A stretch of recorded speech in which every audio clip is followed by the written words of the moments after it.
Habari ndugu zangu, ni yule ndugu yenu Juma Omari Sharifu almaarufu Alkasusu, katika mwendelezo ule wa kuelimishana, kukumbushana masuala mbalimbali ya kijamii. Unajua, bila kukumbushana tunasahau. Ndio mimi nategemea ninapokumbusha basi tukumbuke. Hapa nitazungumzia sifa 3 za Mheshimiwa Rais Dr. Samia Suluhu Hassan. Sifa ya kwanza, jina lake Samia. Jina lake Samia maana yake mwenye kusikia. Sifa ya pili, Suluhu. Suluhu mwenye kusuluhisha.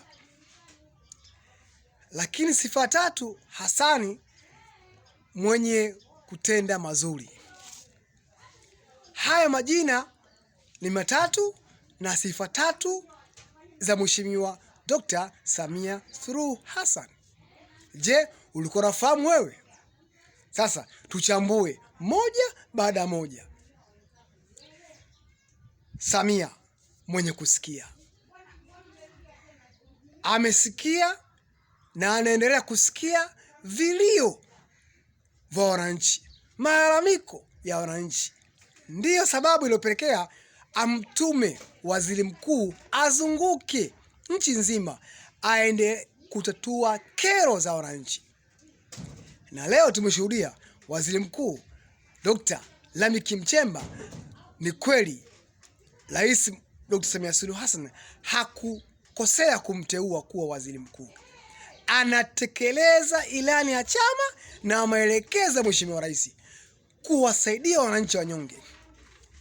Hakika Samia anasikia kweli kama jina lake la Samia. Lakini Suluhu kweli ni msuluhishi. Ameingia katika nchi hii kwa rais.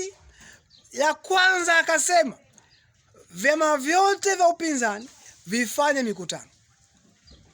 Na kweli ndio maana ya Suluhu. Amewataka vyama vya upinzani vifanye mikutano kwa kuheshimiana na demokrasia akaiacha. Ndio maana ya Suluhu. Lakini Hassan mwenye kutenda mazuri. Juzi hapa ameunda kamati ya uchunguzi ya matukio yaliyofanyika tarehe 29 Oktoba 2025. Na matokeo tukayaona, tukayasikia kwa tume hili. Lakini jana tarehe 18 akaunda tume nyingine, tume ya jinai. Lengo tuwabaini wale wote waliohusika kwa matendo ya uhalifu katika nchi yetu. Sasa tume ishaundwa. Jukumu lako wewe na mimi ni kuwa tayari kushirikiana na tume hiyo kwa kusema waliohusika katika kuvamia sehemu mbalimbali, waliohusika katika kufanya uharibifu wa mali za umma na masuala mbalimbali ya makosa ya jinai.